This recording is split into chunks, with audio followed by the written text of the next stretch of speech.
Welcome, one and all, back to my YouTube channel. I am Nexus What-Ifs, and today I'm going to be bringing you What If Naruto had Isobu and Kurama Part 2.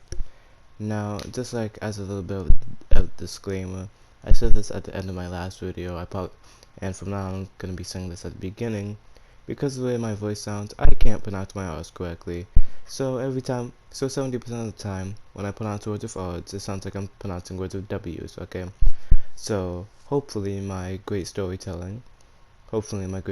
storytelling will surpass that fact, but if you can't understand me half the time, that's why. Also, if you hear anything weird, it's either because of my mic acting up or some background noise. Also, voice acting. I may or may not have noticed that I did some pretty interesting voice acting in my last video, right? So I did voice acting and it was like mid at best, but like I was inconsistent with the voices. So sometimes I try to go like deep for Kurama, right? But then I realize I'm not going deep enough, so I try to go deeper, or vice versa. So it just makes the whole thing wonky and stuff. So I don't think I might do like some slight voice acting. Voice acting, it's not even voice acting. I guess it is. I don't know. I might do some slight voice editing, I guess you could say. Some slight voice editing. But I don't know. I just hope it doesn't sound as weird as last video. So, once again, this story was made by me. So I hope you enjoy. And yeah. While this part is only going to be one chapter and the last part with three. This part is 7 pages long, so I think it'll be a-okay. So without further ado, let's get on into it. What if Naruto had Isobu and Kurama, Chapter 4, Unleashing Shackles. 6 years later, we see a blonde teenage boy and a young purple-haired woman walking together around the village. These two are Naruto and Anko, and they have just finished their training sessions and are heading out for some barbecue. Over the years, not only have two of them gotten stronger, with Anko being a special jonin now who is qualified to lead a team of her own, and Naruto being about Kakashi level in base, the relationship has gotten even stronger. Ever since that fateful encounter at the Dongo shop, they haven't spent a single day without at least thinking about one another. Over the years, Naruto started to grow some feelings for her, but he only amounted to being a small crush.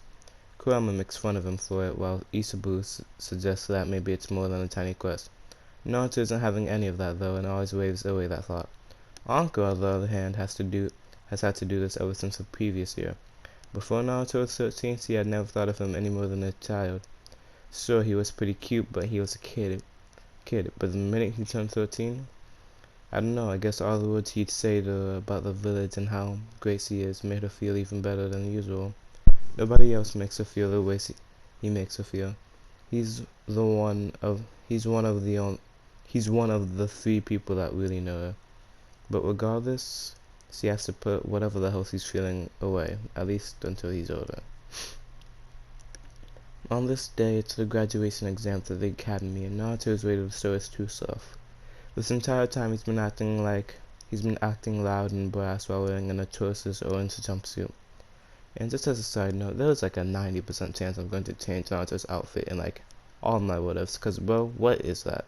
Anyway, he'll act like his cool, calm, collected true self from now on, while being dripped out.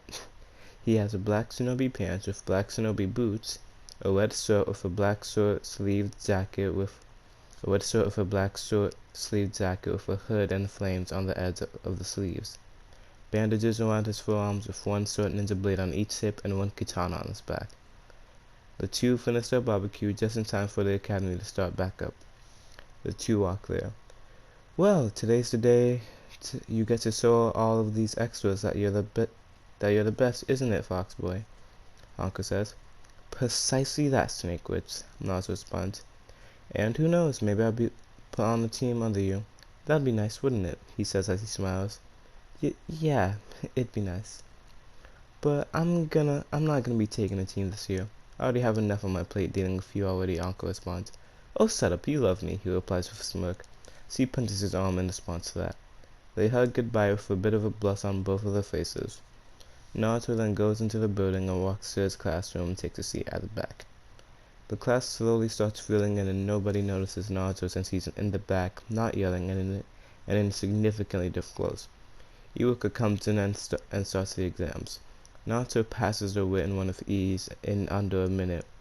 Then the shuriken part of the test comes up and he grabs a blunt shuriken given to him by Mitsuki and hits all the targets dead on with no chakra and just physical strength. Everybody is shocked that he was able to do this, and Sasuke's fans exclaim how he cheated somehow. Then the sparring comes up and Sasuke, who has watched Naruto uncharacteristically surpass him in all the past categories of the exam, chooses to fight him. I don't know how you've been able to do all that stuff beforehand, but I am beyond confident that I'll be able to beat you, loser, Sasuke says, trying to antagonize Naruto. And I am beyond confident that you'll be thoroughly surprised at how much I've been holding back this whole time, Naruto says. Alright, 3, 2, 1, begin! Iwaka starts the match. Sasuke charges at Naruto and throws a punch with which Naruto simply stands there and takes it. Sasuke smirks and proceeds to combo Naruto with a bunch of punches and kicks. Naruto is getting beaten. Naruto is getting a beating and is not moving. Matter of fact, he hasn't moved an inch since the match began and is simply letting Sasuke hit him. He doesn't even seem to have a scratch on him. Sasuke notices this and gets pissed and starts hitting him harder and harder and harder and harder, but nothing is happening. Naruto isn't even flinching anymore. Sasuke notices how he's getting tired Sasuke notices that he's now getting tired, and the second he throws a sloppy punch, Naruto catches it, flips over Sasuke, picks him up while he's in midair, and starts to hit him back and forth on the ground. He does this for about 12 seconds before he lets him go midair and backhands him into Mizuki accidentally. It's silent for about a minute before Iwaka stammers and says, Naruto wins? The fangirls aren't even accusing Naruto of cheating. The only one that somehow thinks Naruto is still cheating is Sakura, which isn't surprising. Everybody else goes, and in the end, Naruto ends up passing top of his class, but isn't Rookie of the Year because of how he's been acting over the past years. How can he be top of the class and not be Rookie of the Year? The way I interpret it, like, you're gonna be top of the class, right? Because he was the best at the graduation exams. But since he wasn't the best at the year overall, he isn't Rookie of the Year. At least that's how I think it looks. I don't know. And if it's not, that's how it looks in my narrative. Sasuke's pride is slightly healed from still being Rookie of the Year, but his face and pride are still damaged for the most part. Naruto goes home and tells Anko about what happened, and she starts laughing her ass off. They celebrate that night with some set playing. For now. The next day, Naruto gets put onto Team 7, and we now skip to the rooftop where Kakashi asks them the questions. Sasuke and Sakura stay the same, but Naruto's is different. I like Anko, ramen, dango, turtles, foxes, training, and having fun. I dislike traitors and ignorant people. Like Sasuke, I don't have a dream. I have an ambition that I'm going to become a Hokage, and have everybody in the village to know that they can put their trust in me. Pretty honorable of you, kid, Kakashi says. Good to know that all of you are pretty passionate about your goals, regardless how some of them are. Side-eyeing Sakura. But you three aren't getting just yet. We'll be having a little test tomorrow to see who really makes it, Kakashi explains, and then he disappears. The three then go on their own way, and so we can get to the exciting stuff. Let's skip all the filler stuff and jump straight to the bell test. And if you haven't noticed, I also can't pronounce T's sometimes. Yeah, my voice sucks. I know. The four are on the field and Kakashi begins the test. The three yet to be beginning jump back into the forest. At least they all know that it's better to hide out, Kakashi thinks. He gets his book out and starts to read it. A couple minutes later, he closes his book and says out loud to himself, Alright, I think it's time for me to... He gets cut off by a water whip from the sky, hitting him into the ground. He's severely cut guard by this and is suddenly lifted into the air and is surrounded by 12 water dragons covering every opening for escape. As the dragons close in on him, he substitutes with a nearby log and is now on a tree branch. But the moment he gets to the branch, he gets kicked back down to the ground. Before he could hit the ground, one of the dragons lifted him up into the air. Now all the dragons are just headbutting him several times. Eventually, the dragons start to whirl around him, and they form into one giant dragon. Water style. Dance of the water dragon, Naruto says from an unknown location. The giant dragon hits Kakashi dead on, who couldn't substitute for some reason. It's as if that ability was sealed off for him to use. He remembers the kick from earlier and connects the dots. He slams into the ground as he realizes this. He then gets eaten by a wind dragon before he has time to do anything, and the dragon goes high in the air before imploding and leaving Kakashi stranded in the air once more. Kakashi then sees the 6 fire dragons to his left, the 6 to his right, 6 wind dragons above him, and the 6 below. Combination Jutsu, Dragon Whirlwind, Naruto says as all 20-foot dragons impact Kakashi. Kakashi had coated himself in water charcoal beforehand to lessen the damage and burns, but it still did a lot of damage. Naruto then pops out of the ground and starts boxing Kakashi. Kakashi is able to keep up, and then when he gets a good strike on him, he starts to glow and then he explodes. Kakashi is launched back about 15 meters away, and the remnants of the explosion charge after him and wrap around his arms and legs. This does even more damage and paralysis due to the water coating earlier. 3 plus 9 is 12, and 12 times 3 is 36, and 36 times 4 is 144. Kakashi hears Naruto's disembodied voice say, "That's when 36 fire dragons come from Kakashi's right, 36 wind dragons to his left, 12 water dragons in front of him, 12 above him, 12 below him, and he could feel the electricity emitting off the 36 lightning dragons coming from behind. Before they could all impact him, they start to whirl around him at rapid speeds. That's when Naruto forms out of the lightning chain toward Kakashi. He holds his palm to the right of his head, and the whirling elements slowly start to go to this hand. In just a couple of seconds, all the fire, wind, water, and lightning go away, and they're all in Naruto's palm. Combination Jutsu, 4-way whirlwind dragon Rasengan, Naruto says as the Rasengan in the shape of a dragon's head is fully formed in his hand. He's about to slam into Kakashi's head, but he then slightly alters his trajectory to just barely graze his cheek. A massive laser beam is then shot out right next to Kakashi's face. The lightning holding Kakashi then forms into a clone that grabs the bells. Well, do I win? Naruto asks. Kakashi is beyond baffled that the #1 knucklehead ninja, according to all the data from the academy, was able to pull off that many feats on him. He gains his composure and states, "Well, the meaning of the test was about teamwork, but since you were able to get the bells from me, I guess I have no choice but to pass you 3. "Yes!" Naruto exclaims as he does a little fist pump thing. A week later, the 3 get assigned the mission to Land of Waves, as doing all the D-rank missions around the village was boring and pointless. So we now see Team 7 about an hour after leaving the village of Tazuna. The Demon Brothers then come up, and as they're about to kill Kakashi, Naruto uses water style, Aqua Mirror, and an exact copy of both brothers comes out of the mirrors doing the same motion and knocking them out. Kakashi applauds Naruto for his almost funny dispatching abilities. They then learn about the true severity of this mission, with the likelihood of mercenaries coming up to Tazuna's head thanks to Gato. They continue on with the mission, however.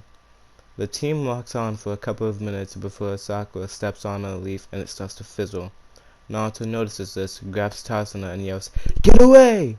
They jump away and a mildly big explosion goes off. "Water style, House of Mirrors," Naruto says as mirrors form around Tazuna. Naruto gets in front of Sasuke and Sakura, with Kakashi right next to him. Then Jinpachi Munasi, wielder of the Shibuki, or the explosive blade with countless paper bombs on it, and Jinin Akibino, wielder of the helmet splitter, hammer and axe connected by chain, jump out from the trees and land in front of Team 7. I just realized that this is the Battle of the Sevens right now. 2 members of the legendary 7 Swordsmen of the Mist for 1 measly bridge builder? You must be getting good money for this job, Kakashi states. Indeed we are. Please, step out and nobody has to get maimed too badly, Jinpachi said. That's right, if you just... Jinin gets cut off by a blitzing Naruto who slams 2 Rasengan into both of them. Now you may be wondering, where's Zabuza? You're gonna find out. And you may like the surprise. The two are... Yeah, and you may not. I hope you do. The two are launched back 20 meters away from the location, successfully knocked out. Before Naruto could finish the 2 of them off, they are picked up by an ambiguous figure who then rushes off. Well, that was no fun. I didn't even get to try out my swords on them, Naruto says with disappointment. Don't worry, Naruto. Something tells me that you'll get that chance rather soon, Kakashi says in a suspicious voice. And since there isn't much happening when the crew gets to Tarzan's house, let's just go straight to the battle on the bridge. Naruto keeps a clone at the house at all times, just in case something were to happen. Something did happen, and the bandits sent to deal with Inari and his mama swiftly dealt with themselves. On the bridge, Team 7 sees a rather thick mist and 4 figures seemingly form out of the mist. These figures are Jinpachi, Jinin, Amiyuri Ringo, wielder of Kiba or Fangs, the lightning blades, and Kusimaru Kuriawa. Let's just say Kusimaru. And no, I got this. And Kusimaru Kuriawe, wielder of an Nuibari or sewing needle, the long blade with lots of needles attached. Well, we meet again, eh, kid? Jinpachi says with malice in his voice. This time, we won't be caught off like that again. Jinin says, how about a little returns? Naruto starts. If I am able to beat the 4 of you by myself using my blades, I can keep your swords and gain your titles as a legendary swordsman. If you somehow beat me, then you'll get Tarzana and therefore your money. So, do you have a deal? He finishes. Oh, how I love enemies like you. I'll gladly accept your talents. I hope this is gonna be fun, Amiri says excitedly. I don't see why not. The likelihood of you winning against the 4 of us by yourself is incredibly low, Kusumaru says. I don't give a fuck. As long as I'm able to bomb your head off your body, I could care less about the conditions, Jinpachi spouts. Jinin merely nods. Alright then, let's get this going, Naruto says. Wait a minute, you can't take... Before Kakashi could even finish his concern, Naruto dashes out the opposition while the other 4 do the same. He clashes with all 4 of them, Amiyori with his katana, Jinin and Jinpachi with his short blades that have wind chakra in them, allowing them to float, and Kusumaru with what seems to be a blade made out of coral. They stay like that for a couple of seconds before jumping back and going at it. Pause. Blades clashing can be heard all throughout the bridge, and Naruto isn't only holding his own, but he's getting some cuts in on the 4 of them. Over these next about 2 minutes, Jinpachi, Jinin, Kusumaru are getting more and more pissed, while Amiyuri is having the time of her life fighting someone on her level. Lightning style, thunder shockwave, exploding cascades, butterfly trap, earth style, stone pillars, and wind style, piercing wind shot, the 4 of them say in unison. The charged up stone pillars with wind bullets, flying needle, and lightning all target Naruto and are about to hit when he smirks and says, Aqua Mirror. A mirror forms and the attacks are about to hit Naruto, then get negated by themselves. In the state of confusion and shock, the 4 and Naruto is able to use his own silent killing technique that he had just picked up from watching the 4 of them use it, and get behind them and strike each of them down with water, fire, lightning, and wind enhanced blades. They start to fall down on Naruto shoots all 4 blades deep into their backs. Wind style, twister blade, and coral extensions, Naruto says as the blade starts to spin with fast rotating wind chakra, which deepens the blade and adds extra sharpness to it as well. Plus, sharp coral edges come out of the blades and start to stab into their arms and legs. Naruto then blitzes in front of Jinpachi and kicks his blade out of his hands, grabs it, jumps up, and wraps all four of them around with explosive tags. He then applies his own lightning chakra to Amayuri's Kiba blades and takes control of them, paralyzing and shocking her, figuratively and literally. He uses these two blades to get Helmet Splitter and Soaring Needle out of their owner's hands as well. He does all of this within 12 seconds or so. He then uses Soaring Needle to pierce almost every visible mark on the explosive tags. Then he surrounds Kiba with water, wind, and lightning chakra and positions those two right above two out of the three remaining marks on the explosive blade. Finally, he fills the axe of Helmet Splitter with fire and lightning chakra and the hammer with wind and water chakra. He positions the axe above the final seal and then slams it down with the hammer, releasing all the stored up chakra in the weapon onto the seals. This causes a chain reaction of the Kiba slamming into the seals as well, and the seals pierced by the Soaring Needle starting to grow a bright light. Combination Jutsu. Piercing Flame Shockwave Combo! Naruto says as everything goes off at once on the four swordsmen. They can't even move because they're pierced with the string. The explosion goes off and they all die pretty much instantly. But thanks to the plot, Kushimaru's mask survives the explosion. Team 7 plus Tazuna is beyond stunned that Naruto was able to do all of that on the legendary shinobi. It's a bit poetic, dying by the blade of you've made your own, a new voice says. That's when Gato and all of his men come onto the bridge, planning on killing the ones left. But that's when Gato and all of his men come onto the bridge, planning on killing the ones left. But before either Gato or Team 7 can do anything, a sudden chill washes over the bridge, and then ice mirrors form around Gato and his gang. Flurries of Senbon are being flung at them, and after about 10 seconds, the only one left is Gato with Senbon sticking out of every part of his body.